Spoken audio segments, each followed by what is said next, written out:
Okay, so who are the witches and wizards and a lot of these ascended masters from times past, they reached a state to where kind of shockingly, and Michael's saying it's true, and this is the conclusion that I came to. Many of these ascended masters were basically immortal, and they could manifest a body at will. So if you think about, like, if they died in the lotus posture at one point, they just went into the astral realm, and then they learned how to physically manifest bodies as well.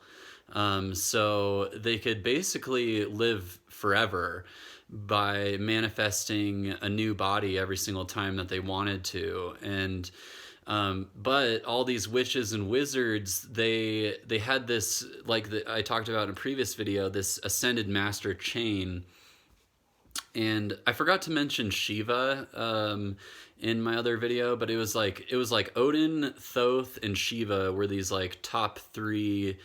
Like Shiva would have been the top in India, basically, to my knowledge. Because I saw in this video that this guy asked Sadhguru,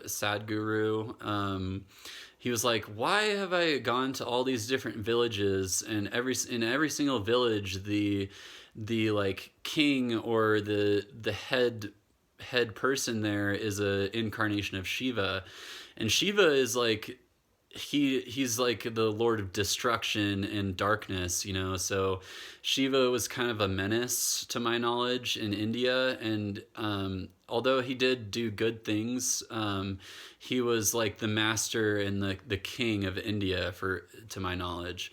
Where was I going with this? But yeah, the witches and wizards were these ascended masters of the past that learned how to create magic. And on a third to fifth dimensional level, this magic was, they would swallow people into their ship. And most of these witches and wizards, it all led to those guys, the Anunnaki, Thoth, and then Shiva, which were like the top three beings that were up at the top of all these witches and wizards.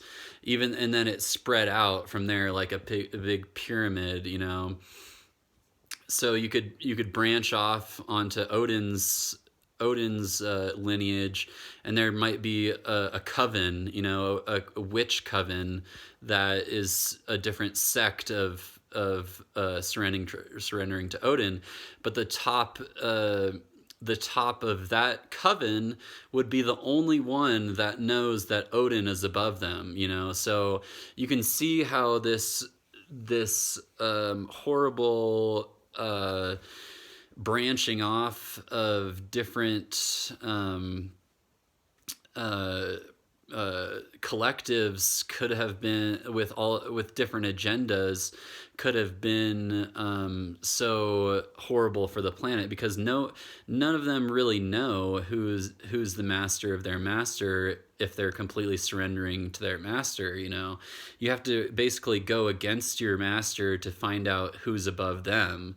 And that's basically what I had to do. I had to like keep climbing and basically fight everybody myself to figure out who was at the top of all of these different things. And these, yeah, so like if you ever met a witch or a wizard, everybody laughs about it. They're like, ha ha ha ha, magic isn't real, But it really was, in the sense that people could manipulate your mind, and that was the main magic on Earth. And honestly, there's some other magic that I've witnessed, some pretty trippy magic that is actual real magic as well. I don't really want to get into it because it happened to me and my dad at the same time. And if my dad ever watches this, he'll be like, what the fuck, Um, but I have seen some real stuff, because like if somebody has complete control over your mind at some point and they're in close proximity to you, there's some real magic stuff that goes on. And now that the war is over, I think that we're gonna get more into like actual magic stuff happening, because like Father wants us to have the same abilities that he does, and it's like if I wanted to manifest an apple in my hand, it could just go whoosh out of the the higher dimensions. Like if you accumulate the like I'm still like grasping the limitless potential of Earth, and like now that the war is over and these different manipulative gods and goddesses that wanted to create dissension and be the rulers of Earth and accumulate, and it manifested from greed, like lust for power and greed for wealth, and to be the most knowledge, be higher than all the other people. That's what it came from. But there's magic is definitely real, and I've heard some things that are pretty amazing. Like one thing that I heard, this honestly was probably from a witch herself anyway, because I had an experience with this person where all these cats, like I was in a very high stress situation with this person, and like I swear to God, like it had to have been around 8 or 9 cats. It was probably 9, 9 lives for cats or whatever. But I was in a very high stress situation, and it was kind of like a ritual situation, but I was in a lot of fear and chaos at the time. And all these cats just started appearing, and like one was sitting in the window of a house, like in her back, like the neighbor in her backyard, like if the house was here and then this was her backyard, the house right there had a cat sitting in the window, and like there was a cat on the fence, and like 3 cats on the fence, and like one in the yard, and there's just cats everywhere that just seemingly appeared out of nowhere. So that was one weird magic thing that happened to me. But that person described to me these shape-shifting abilities that this.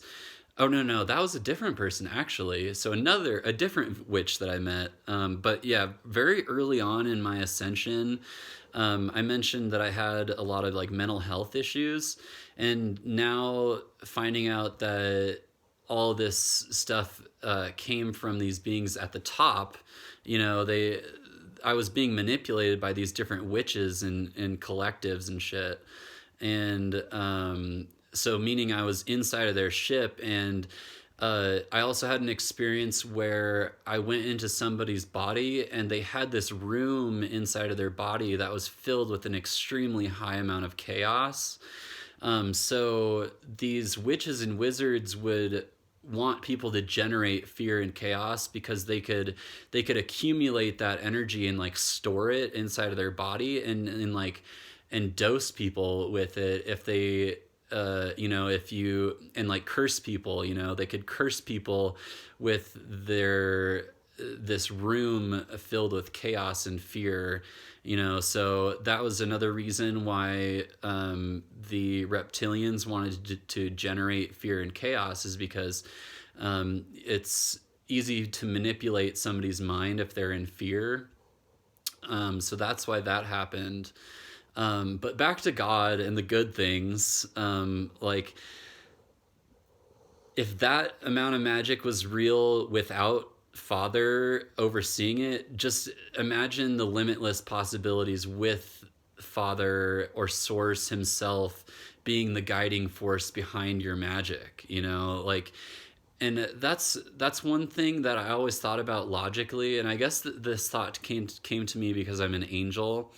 But it's like, why limit yourself to creating magic with fear as a part of it? Like if you're a witch that like created bliss and stuff for people, but also created fear, you're doubting the power of God himself, you know, because um, creating something that goes against the philosophy of being in a one in a state of oneness, or going creating something against God's will, you know, you're doubting that there's something more. You know, you're doubting that there's something more, like a life without generating any negativity for anyone probably leads to like they thought it just leads to and they implanted in my head with this so many times, like there's nothing else other than, like, why not have experiences of fear, chaos, and bliss at the same time? Like, you need duality, but that's doubting who God really is. You know, if you just do something that is cohesive to the collective, I'm sure it opens you up to God's true plan, you know. And there's probably so many different abilities and magical things that you can unlock by being by being in oneness and being in truth with source, you know. It And again, it's, if you wanted duality, that's doubting God's true power, you know, and God's creative ability. You know, so when you become a being in a state of oneness, it opens so many doors, opens way, like thousands and thousands and thousands of more doors than you would get by wanting to be a manipulator or a controller with fear and chaos, you know. So I just wanted to put that in there for everybody wanting to experience magic and thinking about, well, maybe there's dark and light, you know, but, you know, God himself is light. And by wanting to experience darkness, maybe I'll put that on a second video. But yeah, you kind of get the point. Cheers.